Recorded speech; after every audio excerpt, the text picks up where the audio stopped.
are in listen-only mode.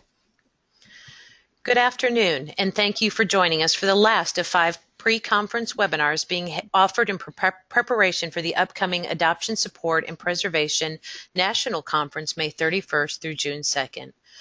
Before we begin, I'd like to take a moment to go over a couple of housekeeping items related to today's webinar. First, you will notice a Zoom Viewer button in the upper left-hand corner of your screen. You can use this button to adjust the size of your webinar screen. Secondly, in the control panel located on the right side of your screen, you will see the word questions listed. Use the plus and minus button to open or close the question box. This is where you will want to type in any questions you have for Dafna. Time permitting, Dafna will respond to a few questions at the end of the webinar. Additionally, Dafna has agreed to share the PowerPoint from today's presentation with attendees. However, because we have a large number of participants today, please know that it will not be feasible to send individual emails as I normally do with the PowerPoint attached. Instead, we will notify everyone when both the recording of today's webinar and the PowerPoint presentation have been uploaded to the Harmony Family Center website. And now I am pleased to introduce our presenter for today's webinar, Dafna Lender. Dafna is a licensed clinical social worker, a certified Theraplay therapist and trainer, and a certified dyadic developmental psychotherapist. She holds the position of training director for the Theraplay Institute. Dafna's main area of interest is in children with serious psychological problems caused by histories of abuse, neglect, trauma, and/or multiple placements. Dafna co-authored 2 chapters in the 3rd edition of the Theraplay book on working with traumatized children and working with adoptive and foster children in Theraplay. Her focus is children's development of a secure attachment with their caregivers while resolving issues in their traumatic history. The treatment method is focused on effectively processing the child's traumatic history in the presence and help of his or her primary caregiver. Theraplay and dyadic developmental psychotherapy are the treatment models which are the basis for Dafna's work with children and families. Dafna, we appreciate you taking the time to share with us today. Welcome. Thank you very much, Nicole. Good afternoon. I'm the training director at the Theraplay Institute, and I am going to speak with you today about tired of timeouts, discipline with attachment in mind. Now, I understand that some of you work directly with adoptive parents and others of you are in various functions in child welfare. I'd like to ask you a question about your roles. Let me first ask you, what is your professional role of this list?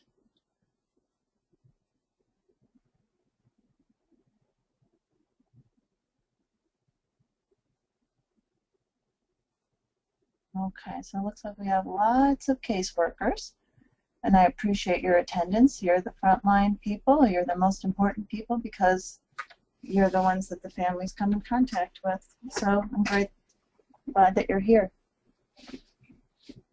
Okay.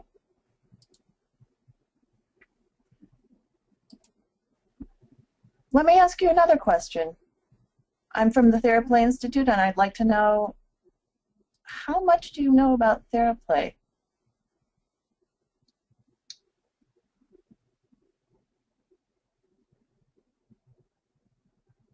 Okay. Quite a few of you know a little bit about Theraplay. Thank you very much. Okay. Very good. And finally, let me ask you a different question. Why did you sign up for this training?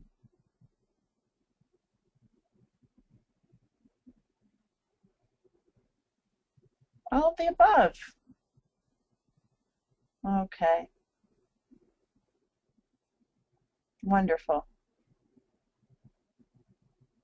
Thank you so much. It's good to know you all. Okay. So I'm going to speak with you about discipline, and I'm going to speak with you as if you are the parent yourself, I'm suggesting that you take this information and transmit it to the clients with whom you work, but I'm going to be kind of speaking with you as if you yourself are the caregiver. Okay, so let's first ask, what have you already tried? What do people usually have in their armament of discipline techniques? A lot of times people will do ignoring bad behavior, they will reinforce good behavior, they use sticker charts, they take away privileges and provide consequences, punishments, they use timeouts, they use 1, 2, 3 magic, different things. And let me ask you a question about discipline.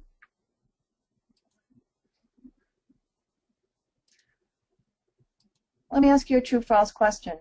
Being consistent in your discipline, does it mean that you're always applying the intervention to the behavior each and every time? True or false? I agree. I agree that it's not always good to provide the same consequence for the same behavior, as counterintuitive as that is, because we're taught to be consistent. But the reason is that, let's say if you always put a kid in timeout for hitting, well, that makes sense in the middle of the day, but if they've been out with you all day and it's late at night and you've been dragging them around and they're really, really tired, if they hit you on the way to their bedroom, putting them in a timeout probably isn't a good idea at that time, because it's just going to prolong the misbehavior. So when I talk about consistency, I think I talk about consistency in the philosophy of wanting to keep in line with what the child's needs are underneath, and we want to look at what is motivating the child's misbehavior and respond from that point of view. So that's the consistent element that I'd like to suggest here. And let me see.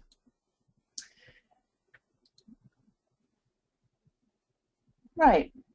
So we can't always apply the same discipline technique, because the underlying cause of the behavior is different at different times, and we have to understand what the underlying cause of the misbehavior is. So I'm going to go over some common reasons why children misbehave.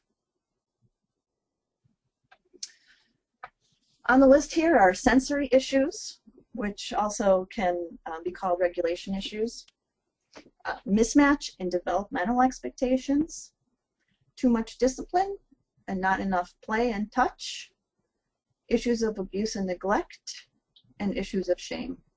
So let's go over these. Okay, so sensory issues, I also call them regulation issues because they have so much to do with the child's ability to regulate. We have globally 2 different types of sensory issues, hypo and hyper. A child can have elements of both.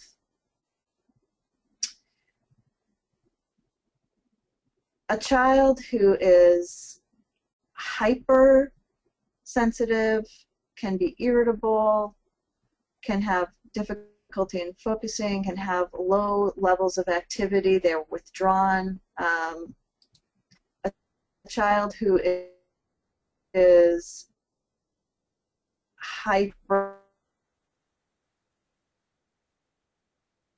maybe a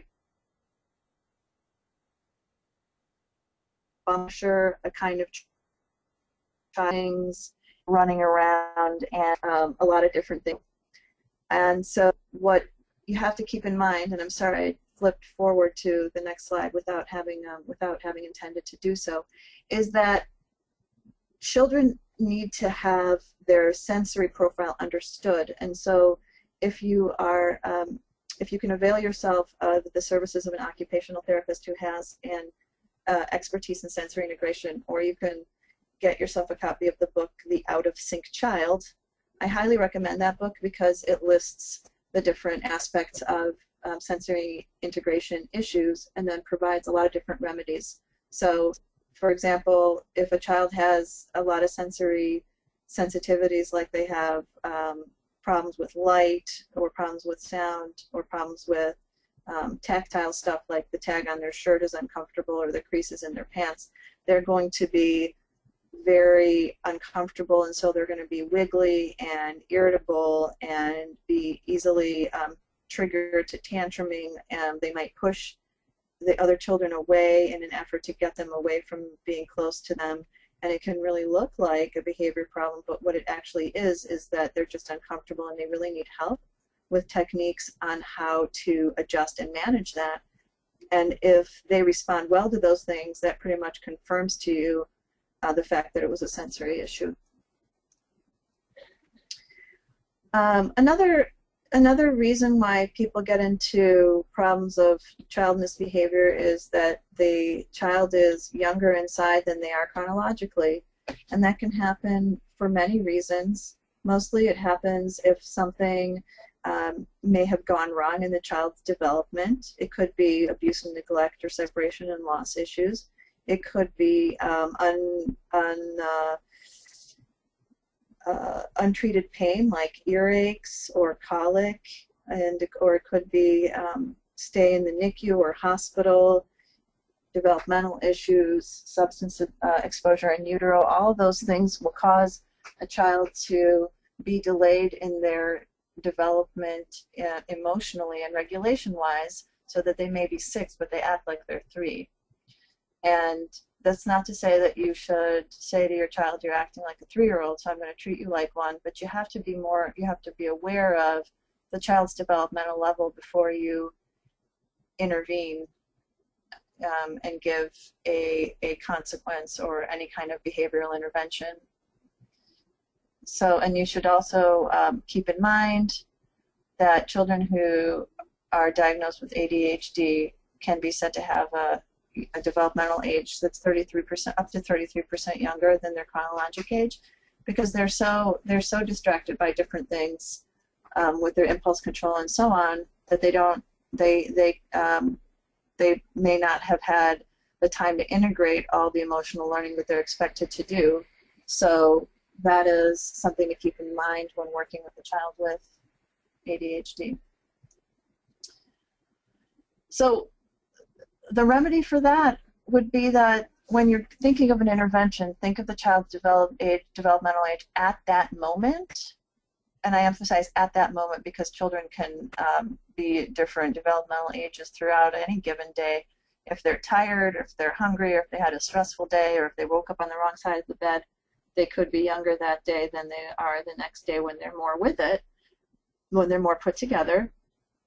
And so if your child is 6, but he's feeling like he's 3 inside, well, a 6-year-old you could probably put in another room for 20 minutes while you're fixing dinner and expect them to behave themselves and not tear up a room or get into too much trouble. But with a 3-year-old, you'd probably be more likely to have them bring their toys into the kitchen so that you can supervise them. So think of the child's developmental age, not chronologic age. And do really keep in mind that kids can develop completely unevenly in different domains. So they may be cognitively super smart, but they're emotionally very young. Their impulse control is young. Their regulation skills is young. And so it is really tempting to say, well, you know this rule, because you could say it, you can actually recite the rule so you know the difference between right and wrong. So why are you choosing to, explode and throw your toys around or hit your brother? Well, they don't have the emotional regulation, even though they can understand cognitively what you mean. Also keep in mind just one other thing that's kind of quirky, but kids who are tall and big are expected to act more mature than their chronologic or developmental age, and you really got to watch out for that because they're really actually young inside. So just because they're tall, don't expect higher expectations of maturity from them. Another reason that children misbehave is they lack the basic building blocks of emotional well-being that are touch and connection with a loved one. and also playtime. So what we know about all human beings, but especially children, and especially children who have had abuse and neglect issues, they really need regulating touch. So they need strokes, they need back rubs, they need somebody to hold their hand, they need somebody to put their hand on their shoulder, they need somebody to rub their feet, they need somebody to play little games like push me over and have them do all sorts of fun games like having them fly onto your knees when they push you over and play airplane. Different aspects of touch, they're very calming, and all children need that, but especially kids who have issues of abuse and neglect. Those kind of activities are also very connecting, very much an antidote to the feelings of loneliness that children with these kind of backgrounds often have. So connection games where you look into each other's eyes, where you're imitating each other. They're usually not the kind of games like playing board games together. Board games are more cognitive, and there's an aspect where you're looking at something else and focusing on something else rather than on each other. So the Theraplay games are mostly interactive games, and by that, they could be any number of games. Like you could play catch, you could toss around balloons, you could do like tickle games or wrestling, or make up special handshakes or imitate each other's facial expressions, or do all sorts of games like peekaboo or hiding. The child hides and you find them. So those are the more activities that I talk about when I'm trying to promote feelings of connection. But in general, playtime is with a parent is really important. If you find yourself using most of your energy throughout a day interacting with a child by having to tell them what to do, where to do it, how to do it, what not to do, everything seems like a list of tasks that have to be commanded, then that could be a reason why the child is irritable, negative, oppositional, because he doesn't feel that sense of really feeling connected and noticed and having fun. Now, abuse and neglect issues is such a biggie, and I don't have a whole lot of time to touch on it, but I want to mention to you a few of the symptoms of children who that are very classic to children who have been abused, neglected, or have had separation and loss issues. They're controlling, and people think that they're controlling because that's their personality. That's actually not the accurate interpretation. The reason is because they have had times where they have not felt safe, and as they're very in a very young, primitive way. What they're trying to do is control everybody in their life, in their environment, in order to keep themselves safe. So it feels very controlling, but it's because they don't trust the adults are going to keep them safe. So my recommendation is to not use, if the parents use controlling, this kid is really, really controlling, I wouldn't reinforce the use of control. I would say use the idea that they're fearful, they're anxious, that things are not going to go well. And so then the remedy would be more like reassurance that everything's okay and I'll take care of it and you don't have to worry, rather than saying, hey, I'm the boss around here. Oppositional defiance, well, the thing that children who've been abused and neglected learn is that they need to say no first and foremost in order to fend off people. Then they can think about whether or not they want to take the person up on their offer. But saying no is a very defensive position, which gives you some time to decide whether or not you want to enter into whatever the person's offering. So that's a different interpretation. It's a more based on the trauma, and so that gives you more empathy about why a child is saying no to everything. Defiance often has to do with if you are getting into a power struggle with a kid who's been abused and neglected. Boy, are they sensitive to that. So if you're coming in kind of trying to exert your control, like I'm the powerful guy here, I'm the parent, or I can force you to do something either physically or because I can threaten you with consequences, that immediately will trigger, they'll have a knee-jerk reaction, and they will become defiant because they're ready for battle. They've got their dukes up and they're ready to fight back, no matter what the odds are, how much the odds are stacked against them. So with this kind of behavior, it's so important not to get into hooked into control battles.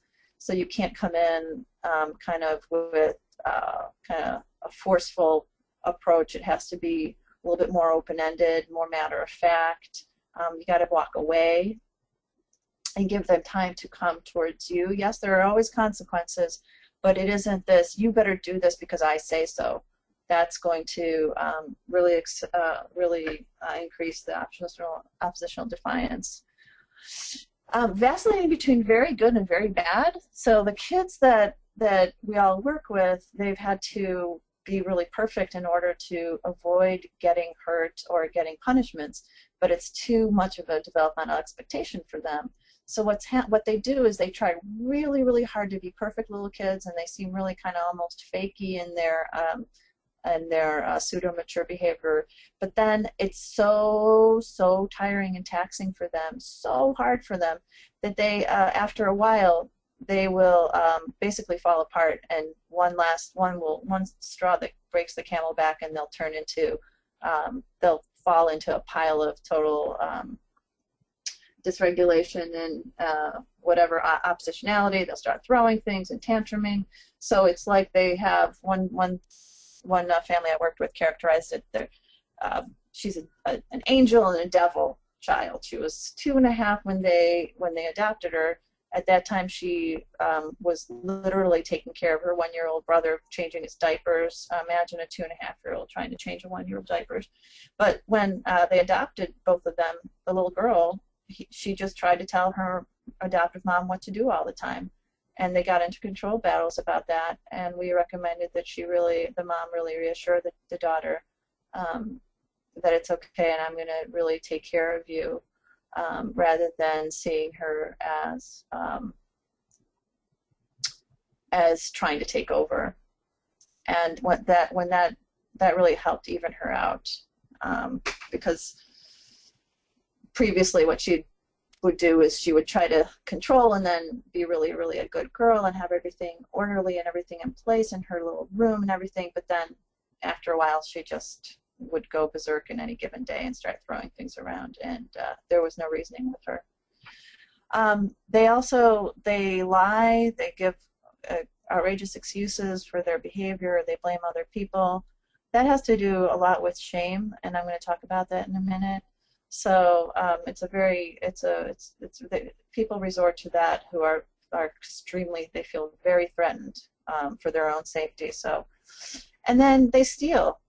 Stealing things in the set. If a child, this is kind of a rule of thumb, if a child was abused or neglected, or had a lot of a sense of loss, then stealing is not a moral issue. Yes, it has moral consequences. People won't trust you, but it's really important the way you talk to children about stealing, because most of the time, I would say 100% of the time, stealing has to do with a child like this has to do with they feel empty, they feel a lack of connection, and so they are taking things in order to try to fill themselves up. They are also feeling like everybody has something that they don't have, and they're so angry about that. They want to take vengeance maybe on somebody else, but it's coming from a place of tremendous, very painful emptiness. Also, they could do it because they want to connect with that person. You know, a child who steals the pencil off his teacher's desk wants to keep his teacher with him. So it's more a sense of I want to keep the connection.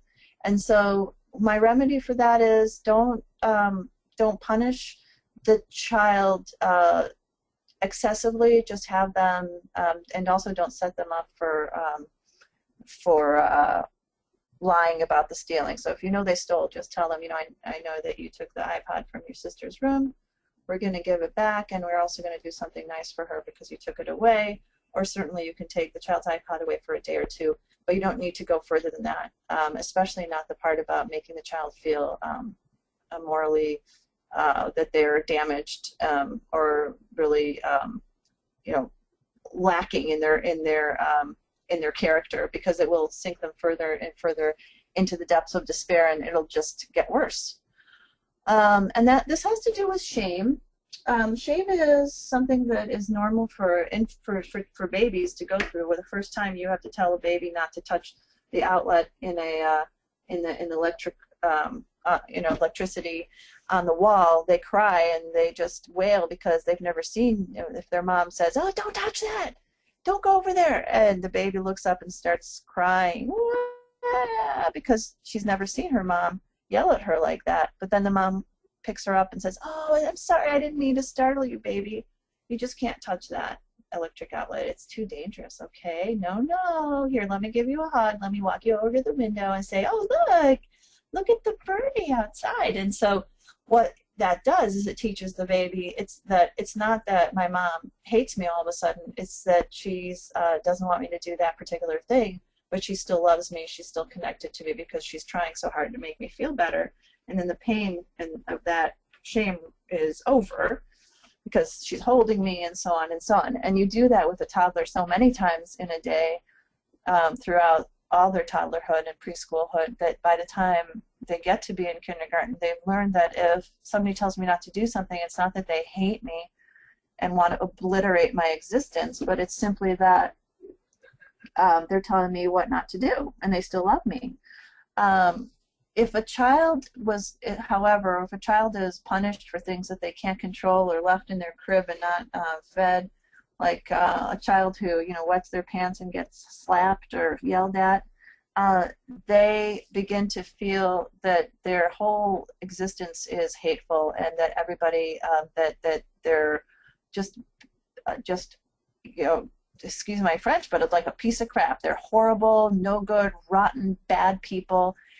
The feeling is that of tremendous powerlessness and worthlessness, because they're constantly being punished for things they can't control, and it becomes a pervasive sense of feeling of low self-esteem, and a person can't tolerate that for very long.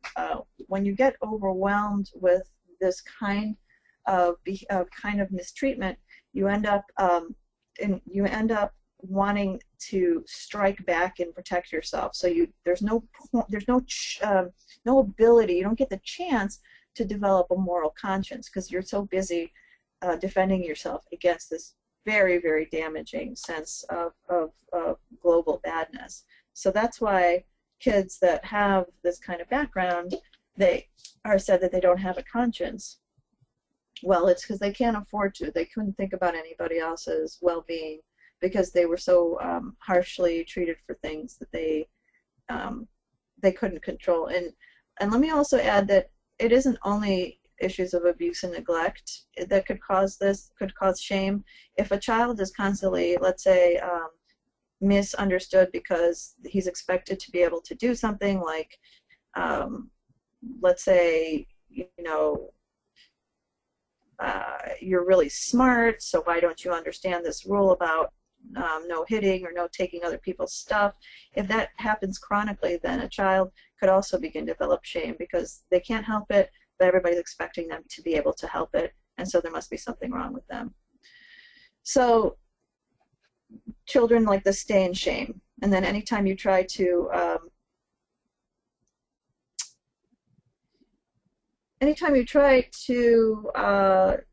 give them even a little bit of guidance or tell them no about something, they react like you just told them that they're the worst, no good, horrible, most terrible person in the world, and all of a sudden they're flying off the handle.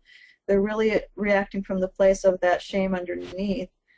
So even though all you told them was get time to turn off the TV and time to go set the table, they scream, "You hate me, I hate you, you don't care about what I want," and they just go off the handle.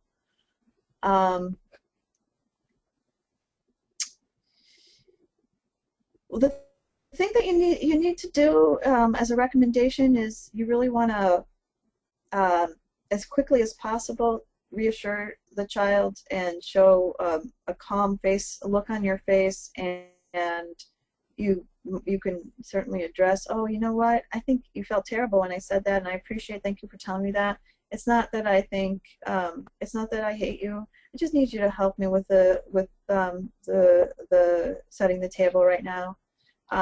So you're not going to react from a place, hopefully, if you can, of course, this is very difficult and it's easier said than done. But if you could try not to take it personally so that you can respond and not say, oh, how could you say that? I do love you. I do all these things for you, and you're ungrateful. Those kinds of things make the situation worse, whereas just trying to be more reassuring and not being reactive to those hurtful words, understanding that it's coming from the place of shame. Of course, if you do need, this says the fourth thing down, if you have to administer a kind of scolding because you're so mad, so go ahead and do it for 30 seconds. Have a little tantrum yourself. I can't believe you kicked me. I have no idea how you could do that. That's the worst thing that anybody ever. I can't. That's not right. And you can vent for 30 seconds. But what the idea is that after about 30 seconds, you could if you try to demonstrate that you're calming down and start saying, well, I just can't believe it, and that hurt so much, and oh my goodness, let me take a look at this. Look at that. You hurt my leg. You know what? I would like you to get me an ice pack because it really did hurt, and I know you didn't mean it, so you need to help me take care of this, or you need to do something nice for me. So you're calming down yourself, which really models for the child that you can go from being really upset to getting yourself together and reestablishing the connection. We're really, really relying on the parent's ability to repair and to reestablish that equilibrium in order to show the child over and over again that it isn't that if they did, something really bad happened, that it's just going to stay in this global sense of shame forever and ever. It's got to go back to I'm still connected with you. Okay, let me say just a word about lying. For one thing, if you know your kid lied, let's say they took their the iPod from their sister's room because you found it in their room and they've done it before. One of the key things is don't ask them if they did it, because they'll say no, and then you are going to say, yes, you did do it. I saw. I actually have proof. And so what happens then is you're setting them up for double jeopardy. Not only did they steal their sister's iPod, and they know they're going to get punished, a consequence, but now they also have been called a liar. And a lot of times parents will say, it's not the misbehavior that it's that you're lying to me and I can't trust you. Well, the situation is inherently dishonest. That's true. But the reason why they're lying is not because they have they don't care about your connection with them and your sense of trust in them. Mostly it is a self-protective mechanism. They, in this pyramid here, which comes from the Kohlberg's morality levels, is they are a baby or a young child. All they want to do is avoid punishment and everything. If they can get away with it, they'll do it as long as they don't get punished. And then as the child gets older, their consideration is, I want you to think I'm a good boy. So no, I didn't do it. I didn't take that. I want you to see me in a positive light. And then as they grow a little bit older, like 8 or 9, they start thinking about the rules of fairness and kind of law and order, and then they move up more towards as they're older. And actually, it doesn't happen until you're about in your 20s or 30s that you start actually internalizing the idea that I'm not going to take this out of principle, not because I won't get away or get caught for it, but actually just because I won't feel good about myself because I know it's just wrong. But the kids, especially the kids with abuse and neglect issues, as we talked about, they're developmentally younger, they have shame issues, so they take things for different reasons, but they lie because they're afraid of getting horrible punishment that will literally feel like an obliteration. So please don't expect them to fess up, and also don't make it into a big moral issue. Just get them to do restitution, whatever they need to do to make it up. If they took something, or if they need to pay somebody back, or need to make an apology, great, but without moralizing. I realize this is very hard for parents, and I'm sorry about that, because it becomes much more of an issue about the parent and helping the parent to come to terms a lot with their own upbringing and their own anger towards the child, or the fact that they don't have a lot of help and support and respite, which is just kind of a truism. We do need to work with the parents to help them with those things. So let me ask you a question here from our poll.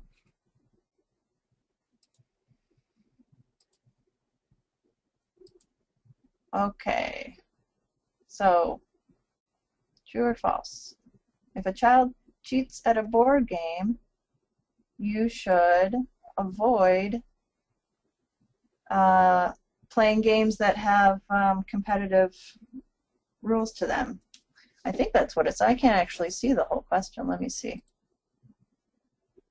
It would be important for me to read it and be able to see the whole thing. Okay.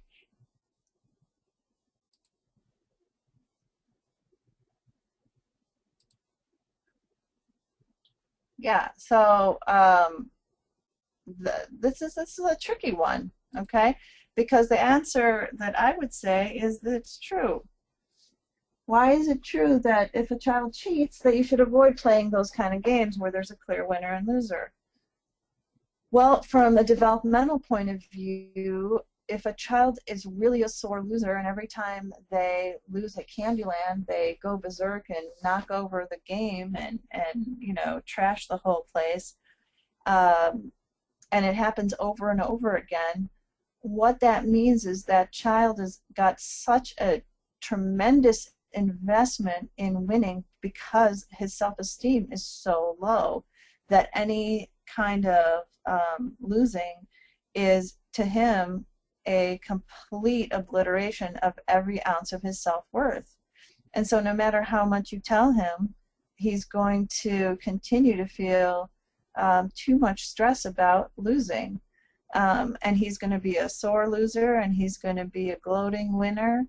And our idea is that developmentally, you when you're working with a younger child, let's say like a 1.5-year-old, okay, you let them win everything. In fact, very few games are competitive, but you really do let them win. You let them, you know, knock you over if you're playing, or, you know, different little things that make them feel really, really strong, really special, really like they're Superman. You're admiring them.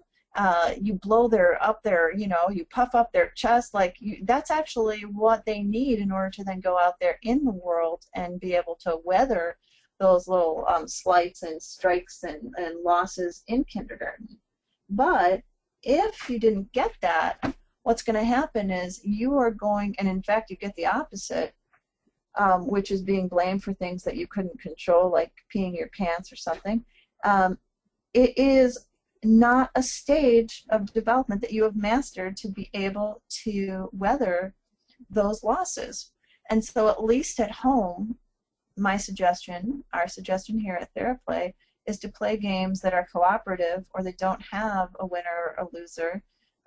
There are plenty of games where you can build things together, or you can team up as teammates so that it doesn't feel as bad if if you're somebody's helping you. You know, you just play fun games that don't have those clear rules, because what that child wants is to feel that sense of connection and being admired. And if you do that at home with the child, they will be more likely to be able to be good losers on the playground or at the gym, or in recess, or in physical education, or whatever the case may be. I think parents have a hard time with that. I think that that's counterintuitive, but if you explain it to them from a developmental perspective, hopefully they can understand that part about, you know, having a younger child, how you would treat a baby and how you would let them win. because they need to feel that tremendous pumping up of self-esteem. And then the other thing that parents say, well, that's not how the world works, so if I'm doing that at home, isn't that just setting him back? Well, no, it's not setting him back, because you're providing the kind of building blocks at home that the school is not going to be able to do, because obviously they've got 30 kids in a class, but that is what he needs. And you can kind of prove it to them by saying, well, what have you already tried? And they said, well, we tried to, if he is the sore loser, we take away his privilege to do da-da-da, or he can't play the game anymore, he has to go to his room, different things. And then you say, well, has that worked? Well, no, it hasn't. It's made things a lot worse, and it happens over and over again. In fact, this has happened for a year or two, ever since we had him. Well, then that shows you, there's the old adage, you can't keep doing the same thing over and over expecting different results. There's something that you're not understanding underneath about what the child is trying to tell you. Okay. People certainly know about this idea that the consequences have to do, should be the related to the misbehavior. This is called logical or natural consequences. And so the consequence of using a toy incorrectly and it breaks is that you don't have that toy anymore. That's the only thing that needs to be done as a consequence. It doesn't need. Let's say you tell your child, please don't don't throw that toy or that China doll around. It's going to break, and then I paid a lot of money for it or whatever. And then she does it, and then the doll is broken, and that is the consequence. There is not another consequence that needs to be administered. If you, as the parent, go on and say, well, gosh darn it, I told you about that. That is an expensive doll. That is, and berate the child. That is a punishment in and of itself as well. And of course, I don't recommend that. I recommend that it would be more like, oh goodness, your doll is broken. That's what I was afraid of, and I'm sorry that's you can't play with your doll anymore because it's broken. That's the consequence. It's a little harder. So what I'm saying is not to say, okay, you kicked me, kid, so you don't get to play with your iPad. But that is not related. I think that it's better if a kid kicks. So let me back up. It's a little harder to apply a logical consequence when there is no obvious logical consequence. For example, let's say you tell the kid, hey, it's time to turn off the TV and help me set the table, and the kid doesn't do it, so you go and try to turn the TV off, and then he kicks you. What's the logical consequence to that? Well, let's think about this. He hurt you, so the logical or natural consequence would be, one consequence would be that you are disinclined to, let's say, help him out by taking him to drive him to the mall to be with his friends, or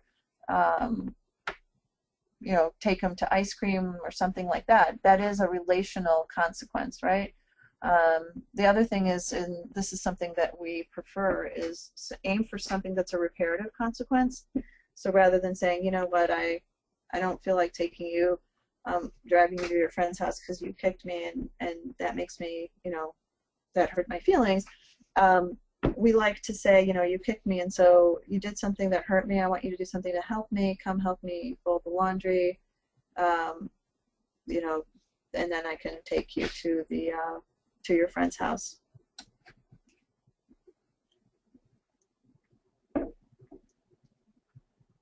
Okay.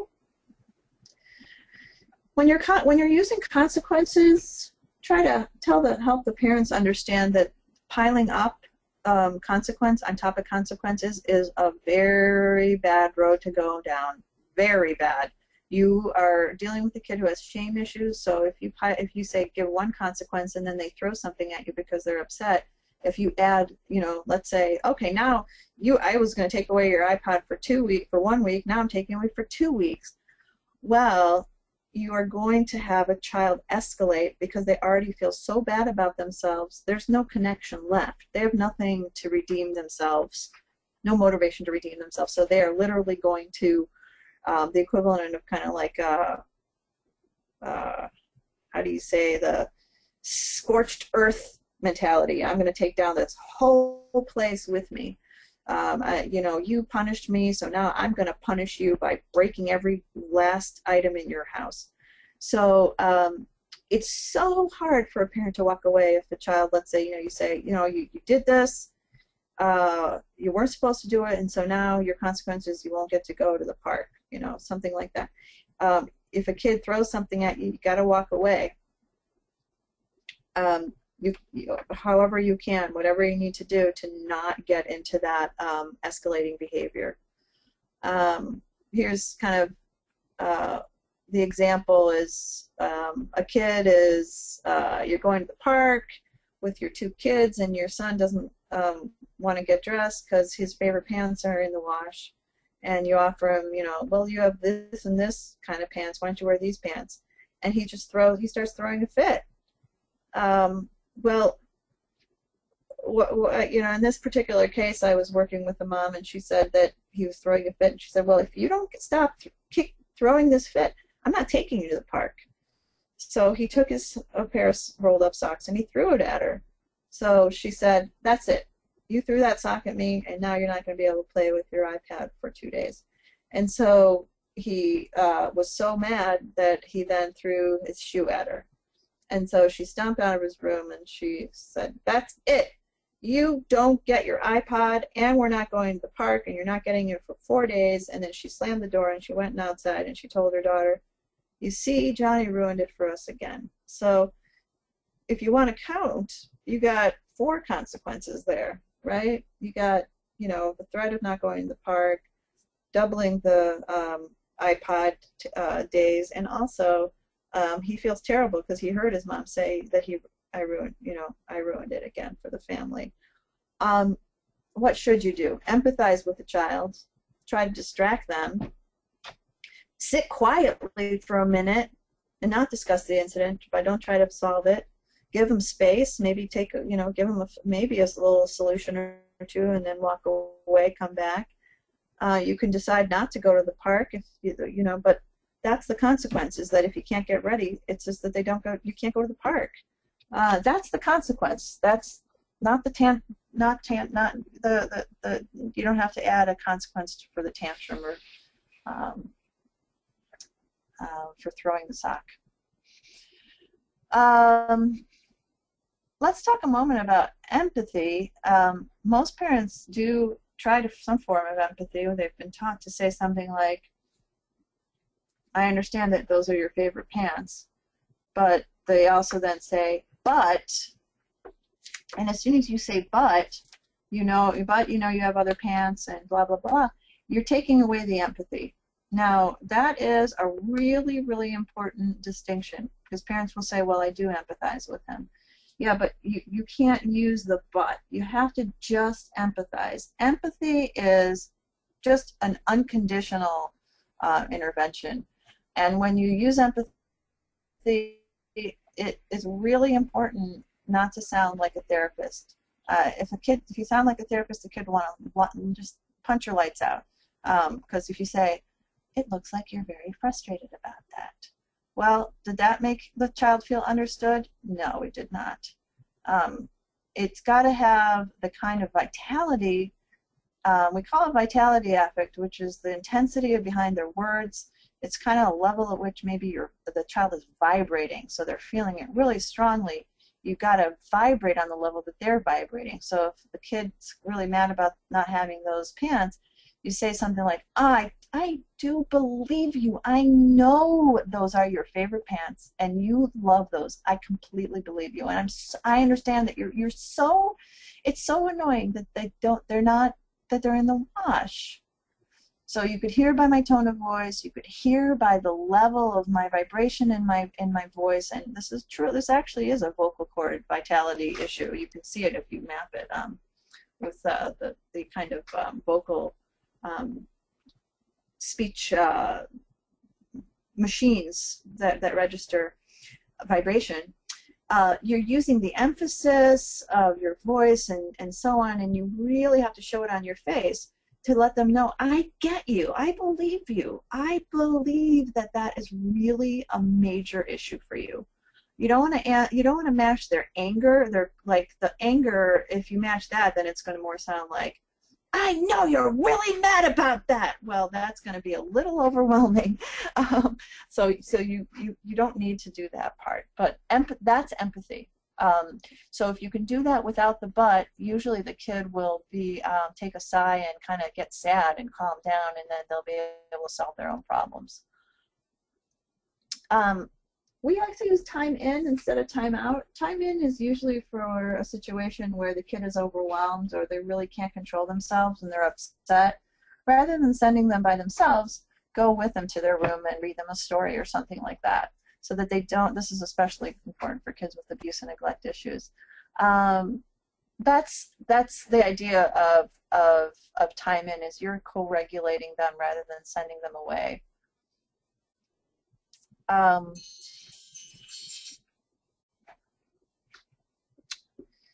A lot of times separating a child from a situation is better than sending them away by themselves. A lot of times they're just they're overwhelmed, or they're impulsively reacting to something, like they're overwhelmed at a birthday party or at a family event or something. So you want to take them into another room and focus them and re-engage them. Don't ask them a lot of questions. Just pick up a book or look out the window.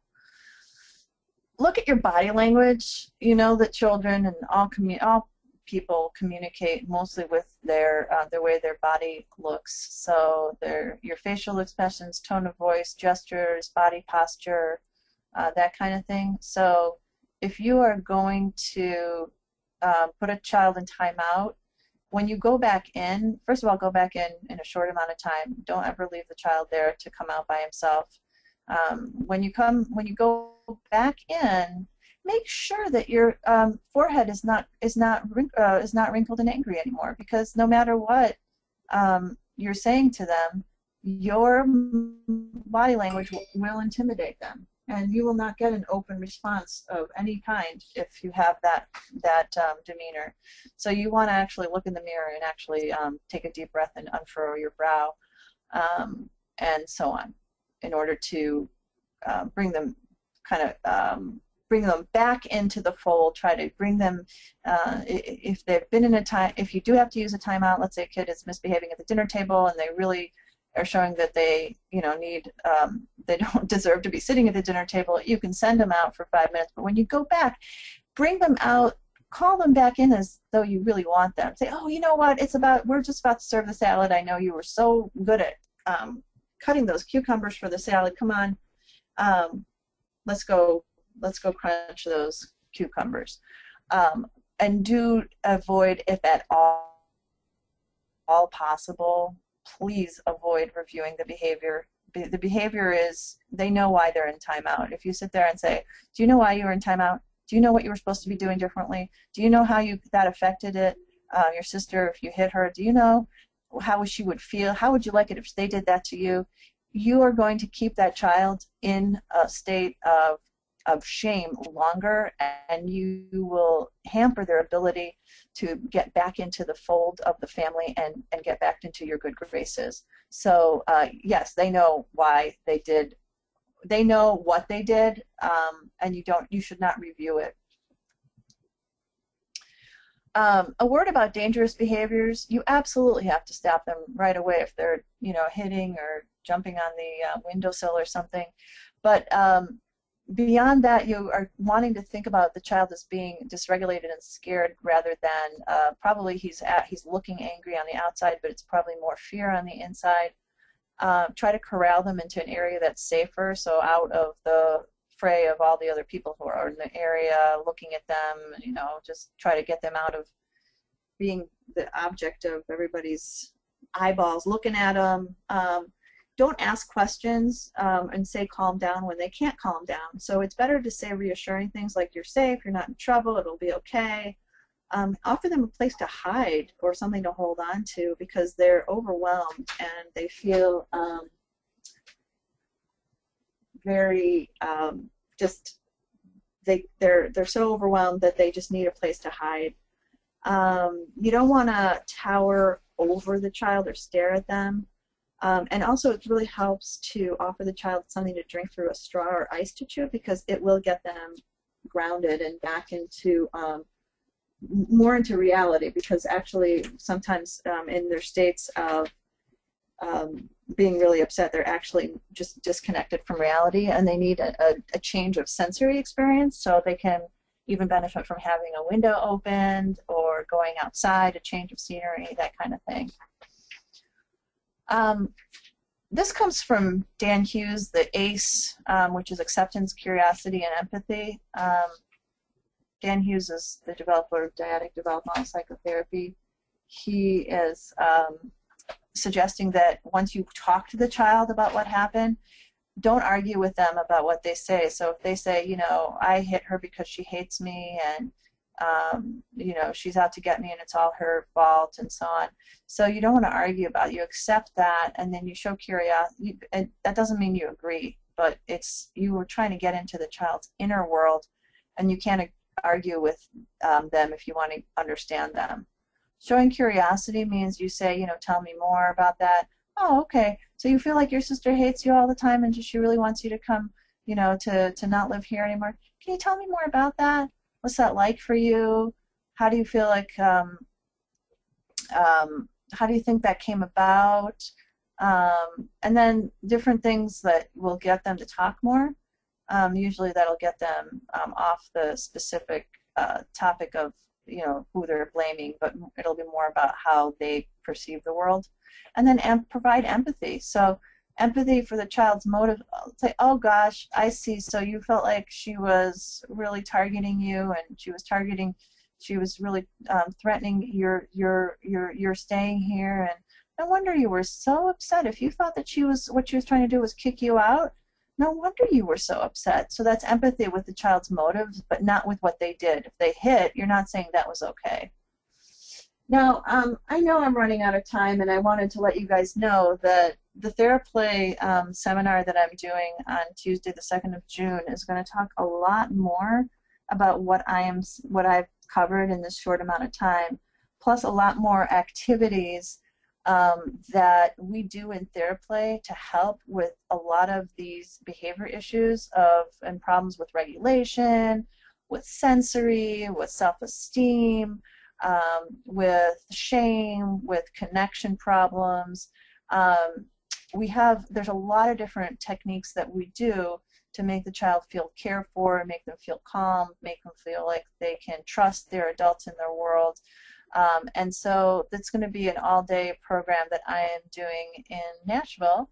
And I encourage you, if you feel like this was interesting, to come and join me and ask any questions, and I'll be happy to answer them then. I guess that I only have maybe 2 minutes left. I'd be happy to answer a question in that time.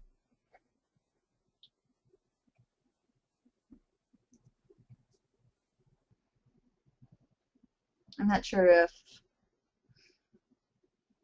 Nicole is going to be joining us. I'm having a feeling like... Dafna? Yeah, you are. Hey! Yes. All right. We do have a couple questions, and one of them, I think you had mentioned early on in the presentation a book that you were recommending, and we've had a question if you can tell folks again what that book was, if you remember, Yes, of course. Okay. I'm so sorry I didn't write it down for you. This book is called The Out of Sync Child, Out of Sync. It is widely available on Amazon, and it's written by Carol Kranowitz, which is spelled Kranowi.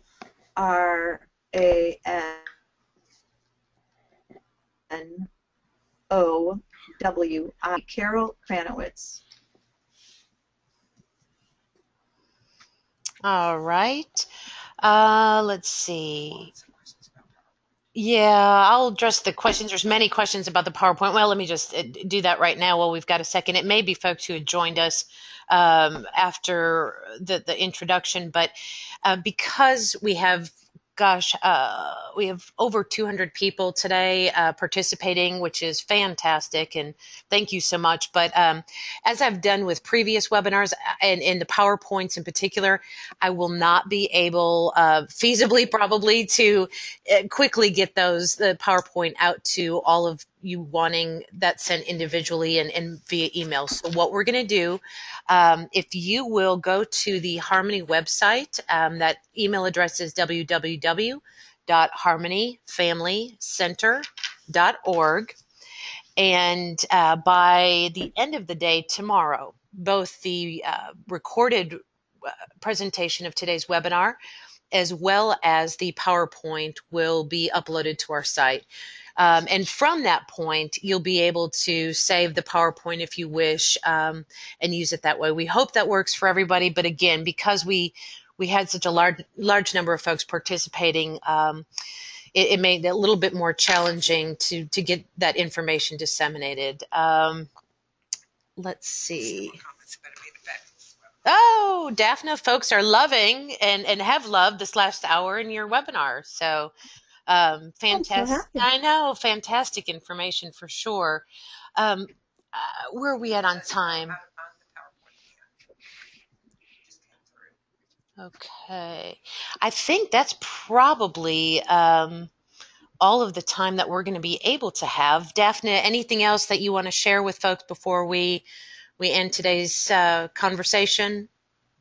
If you want to email me, and you have my email here, and I'll be happy to answer questions. All right. Well, I hope you all have enjoyed not only today's webinar, but the last, the four preceding this one. Daphne, I know you will have many folks that are going to be excited to take part in your workshop at the conference, both part 1 and part 2 on Tuesday morning and afternoon. For those of you who have not yet registered for the conference, we would definitely encourage you to do so. Registration remains open and will so all the way through the first day on May 31st. On-site registration is also available. What did I say?